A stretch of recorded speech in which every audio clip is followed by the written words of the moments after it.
오늘 우리에게 새날을 주신 하나님을 찬양하겠습니다. 찬송가 517장 찬양합니다.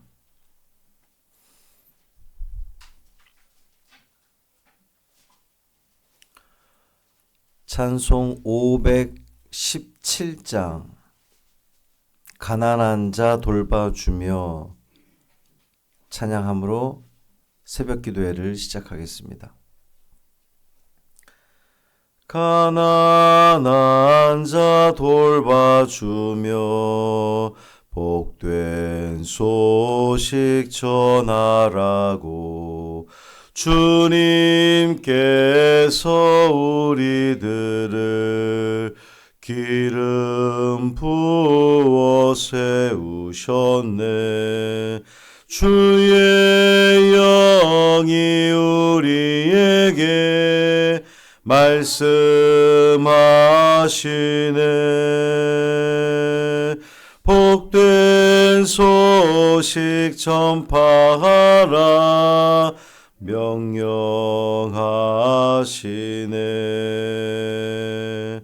포로된 자 풀어주며 자유 얻게 하시려고 주님께서 우리들을 땅끝까지 보내시네. 주의 영이 우리에게 말씀하시네.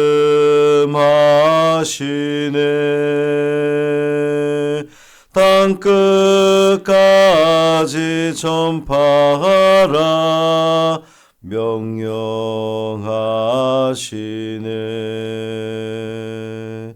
주님 사랑 온 세상에 본이 되게 하시려고 주님께서 우리들을 친구처럼 사랑하네. 주의 영이 우리에게 말씀하시네. 내 이웃을 사랑하라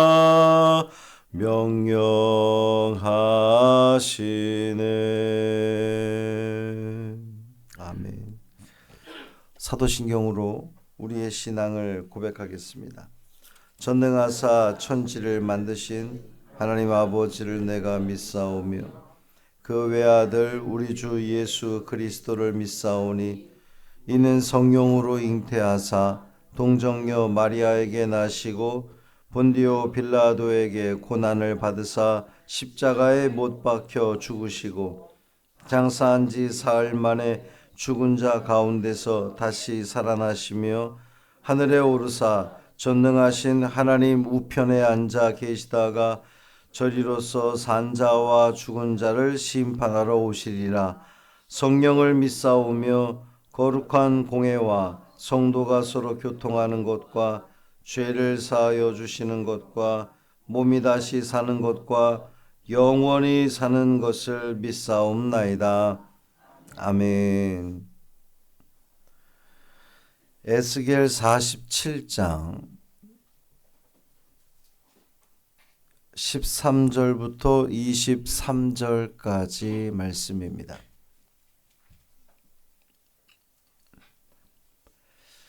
에스겔 47장 13절부터 23절까지 말씀 함께 읽습니다. 주 여호와께서 이같이 말씀하셨느니라. 너희는 이 경계선대로 이스라엘 12지파에게 이 땅을 나누어 기업이 되게 하되 요셉에게는 두 몫이니라.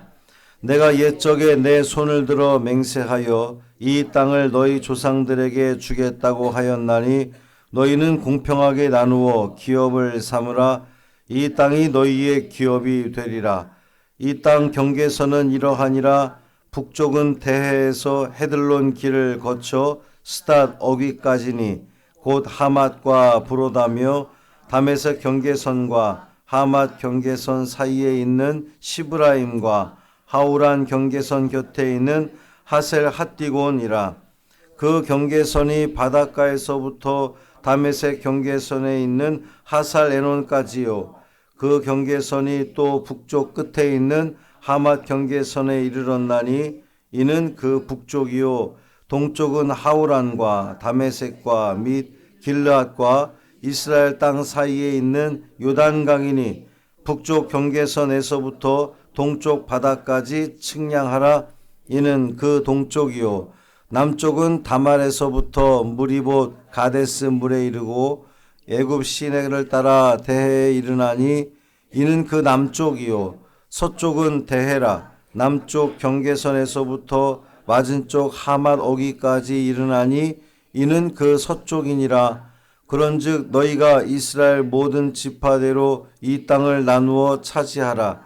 너희는 이 땅을 나누되 제비 뽑아 너희와 너희 가운데에 머물러 사는 타국인 곧 너희 가운데에서 자녀를 낳은 자의 기업이 되게 할지니 너희는 그 타국인을 본토에서 난 이스라엘 족속같이 여기고 그들도 이스라엘 지파 중에서 너희와 함께 기업을 얻게 하되 타국인이 머물러 사는 그 지파에서 그 기업을 줄지니라. 주 여호와의 말씀이니라. 아멘. 이 말씀 하나님 말씀입니다. 오늘도 주의 성전에서 흘러가는 주의 말씀이 여러분의 마음과 여러분의 가정과 또 여러분의 삶을 소생케 하는 그러한 복된 말씀 되기를 소망합니다. 소생한 그 자리에 아름다운 열매를 맺게 될 줄 믿습니다. 하나님께서 회복시켜 주시는 이 새 땅에 대한 말씀인데요. 본문은 땅의 이제 분배에 대한 말씀인데 어떤 장면이 연상이 되지 않습니까? 말씀을 읽으면서. 출애굽한 이스라엘 백성이 이제 광야를 지나서 가나안 땅에 들어갔을 때에 하나님께서 각 지파에게 땅을 분배해 주신 바 있습니다. 이제 그 장면이 이렇게 오버랩되는데 어제 말씀에서 이 성전에서 흘러나간 물이 광야를 적시고 죽음의 바다 사해에 생명을 불어넣었는데 그렇게 회복된 이스라엘은 이제 결국에는 그 잃어버렸던 땅까지도 다시 회복하게 되는 겁니다. 이스라엘은 바벨론에 멸망을 하면서 땅을 완전히 잃어버렸거든요. 그런데 이 땅이 어떤 땅입니까? 하나님께서 약속하신, 하나님께서 허락하신 그러한 땅이죠. 하나님께서 노예로 살던 히브리 민족을 애굽에서 건져내어서 가나안 땅에 들어가게 하셔서 그 땅을 허락하셨습니다. 땅이 없던, 거주지가 없던 그 유랑민 생활을 하던 이들에게 하나님께서 땅을 주신 거예요. 터전을 허락하신 겁니다. 이제 더 이상 이곳저곳 이주하지 않아도 되게 되었습니다. 이 터전에서 이제 밭도 일구고 또 농사를 지으면서 하나님께서 허락하신 생업에 감사하며 살면 되는 것이었거든요. 그런데 이스라엘은 그 땅을 끝까지 소유하지 못하고 빼앗겼단 말이에요. 이방 민족에 빼앗겼습니다. 왜 빼앗겼을까요? 그들의 범죄함으로 빼앗긴 겁니다. 그 땅을 주신 하나님 은혜를 잊어버리고 하나님이 아닌 우상을 숭배하다가 결국 그 땅을 빼앗긴 겁니다. 하나님께서 그 땅을 가져다가 바벨론에게 넘겨주신 거잖아요. 그렇게 빼앗겼던 땅인데 이제 하나님의 때가 되자 하나님은 그 땅을 돌아오게 하신 겁니다. 다시 소유하게 하셨습니다. 터전을 되돌려 주신 거죠. 땅을 빼앗기고 포로민의 삶을 살던 이들에게 하나님은 다시금 그들의 터전을 허락하신 거예요. 하나님께서 그들에게 땅을 다시금 허락하신 까닭은 무엇일까요? 자, 뺏겼던 이유는 그들의 범죄함 때문이라는데 다시금 그 땅을 허락하신 이유는 무엇일까요? 그들이 회개했기 때문일까요? 그들이 돌아섰기 때문이겠습니까? 아니거든요. 아니에요. 오늘 본문에 보면 옛적에 내 손을 들어 맹세하여 이 땅을 너희 조상들에게 주겠다고 하였나니 그랬어요. 하나님은 당신의 약속 때문에 이스라엘을 돌아오게 하신 겁니다.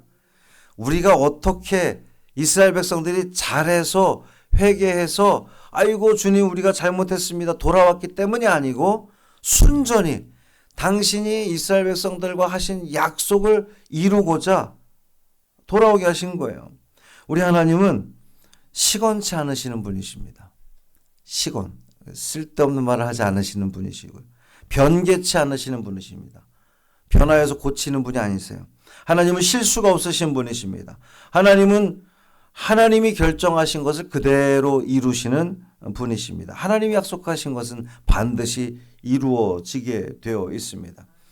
그렇게 조상들과 하신 약속을 기억하신 하나님께서 이스라엘을 이제 돌아오게 하셨고 잃어버린 땅을 다시 소유하게 하셨는데 아주 중요한 대목이 나옵니다. 14절에 너희는 공평하게 나누어 기업을 삼으라 그랬어요. 제가 이제 말씀을 읽으면서 밑줄을 쫙 쳤는데 공평하게 나누어 기업을 삼으라. 어느 지파에는 많이 주고 어느 지파에는 적게 주고 어느 지파는 좀 예뻐 보이니까 좀 더 주고 어느 지파는 덜 예쁘니까 좀 덜 주고 하나님은 그런 하나님이 아니십니다. 하나님은 공평하신 하나님이십니다. 공평하게 나누어야 섭섭함이 없잖아요. 이 사람이 섭섭함을 갖게 되는 순간 마귀가 거기에 들어가는 겁니다. 우리가 흔히 쓰기에 섭섭마귀라고 표현들을 하는데 살면서 섭섭한 일이 없을 수는 없겠으나 그 섭섭함 속에 마귀가 침투하지 않도록 여러분은 늘 주의해야 합니다.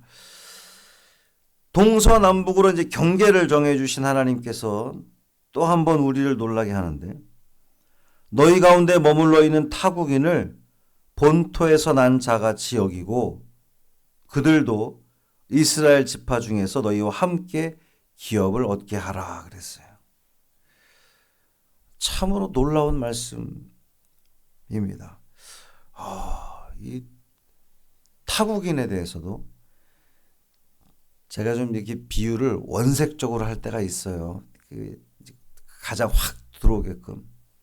그러니까 대한민국에 사는 저 동남아시아에서 오신 분들, 베트남이나 캄보디아나 이런 러시아나 이런 데서 이주해온 이들에게 동일하게 땅을 주라는 거예요. 원래부터 여기서 살던 이들에게 공평하게 주었던 것처럼 똑같이 그들에게도 땅을 주라는 겁니다. 우리가 읽기에는 이야 놀라운데 사실 하나님 입장에서 전혀 놀라울 일이 없습니다. 하나님께서 각 지파에게 땅을 분배하는데 생각해 보면 얼마나 민감하겠습니까? 야, 니네 지파 어디까지라고? 우리가 좀 적은 것 같은데? 막 이러면서 아주 민감하게 따질 텐데요. 사람 사는 세상이 다 그렇지 않겠습니까? 그런데 그들 중에 머물러 있는 타국인. 이 타국인들은 여러 가지로 생각해 볼 수가 있어요. 바벨론에 이스라엘이 포로로 끌려갔다가 그곳에서 70년의 시간이 흐르면서 그들도 종을 부리기도 한 거거든요. 이제 그 70년 동안 막 그 삶의 터전을 일구면서 이런저런 이제 부를 형성하게 되고 그러면서 종이 생기게 된 거란 말이죠. 그 종들 중에도 같이 돌아온 이들이 있었어요. 이 예루살렘에, 그 이스라엘에 돌아올 때에 그 타국인이 있을 수 있고 또 하나는 이 아수르나 바벨론에 이스라엘, 이제 북이스라엘 남유다가 멸망했을 때에 그들이 펼친 정책 중에 하나가 자기들이 이제 아수르 제국, 바벨론 제국이 그 여러 나라를 그 섭렵할 때에 그곳에서 잡았던 사람들을 이 이스라엘로 강제로 이주시켰던 이들이 여기서도 이주시켰지만 강제로 이주시켜서 왜 혼혈족이 생겼다고. 그들이 사마리아인이라고 제가 말씀드린 적이 있죠. 그렇게 들어와서 살게 되었던 이방인들이 있는 겁니다. 어쨌든 그들은 이방인들인데 이 땅이 이스라엘에게 주어졌는데 그들은 이방인들도 있는 거예요. 그 이방인들에게도 하나님은 땅을 분배해 주라는 말씀입니다. 이 말씀이 그 이방인들에게는, 타국인들에게는 얼마나 복음이었겠습니까? 이제 이번 산불에 할머니들을 업고 뛴 그 노동자 3명에게 그 특별 체류 자격을 부여해 주었다는 그런 그 기사를 보면서 참 훈훈하다 이런 생각을 했거든요. 그렇습니다. 여러분, 하나님 입장에서 보면요, 유대인도 타국인도 이방인도 다 당신의 백성입니다. 그 땅에 살게 되는 이들에게 땅을 분배하는 것은 내 것이 좁아지는 거겠지만, 내 몫이 조금 줄어드는 일이겠지만 이것이 하나님의 마음이라는 거예요. 사랑하는 형제 자매 여러분, 오늘 말씀을 마음에 새기시기를 바랍니다. 공평하신 하나님께서 우리 모두가 다 평등하게, 공평하게, 평화롭게 살아가기를 바라십니다. 그것은 우리끼리가 아니라 우리보다 더 어려운 이들, 땅을 빼앗기고 나라를 잃고 갈 곳을 잃은 이들에게도 우리 식구와 동일한 마음으로 우리가 그들을 대하는 것, 이것이 바로 하나님 아버지의 마음입니다. 그 하나님의 마음을 헤아려서 여러분의 몫을 나누어 주는데 주저함이 없기를 바랍니다. 우리 모두가 이 땅에 사는 모든 사람들이 행복하게 또 평화롭게 사는 그 하나님의 나라, 오늘도 여러분의 손으로부터 시작이 되어지는 복된 삶을 살아가시기를 주님의 이름으로 축복합니다. 살아계신 아버지 하나님 감사합니다. 우리 하나님 참 멋지신 분이십니다. 약속을 반드시 지키시는 하나님이십니다. 그 이전에 다윗과 하신 약속을 기억하셔서, 아브라함과 하신 약속을 기억하셔서 이스라엘로 하여금 참 멸망받아 마땅한 그들임에도 불구하고 하나님은 다시금 돌아오게 하셔서 회복하게 하셨습니다. 그 은혜를 기억한다면 내 것을 조금 떼어서 나보다 더 어려운 이들에게 나누어 주는 것은 너무도 당연해 보입니다. 하나님은 오늘 우리에게 그것을 명령하십니다. 죄로 인하여 죽을 수밖에 없는 우리들을 하나님의 자녀 삼아 주시고 우리의 일터를 주시고 우리의 삶을 허락하셔서 지금껏 이렇게 잘 살게 하신 하나님 은혜를 잊지 않게 하여 주옵소서.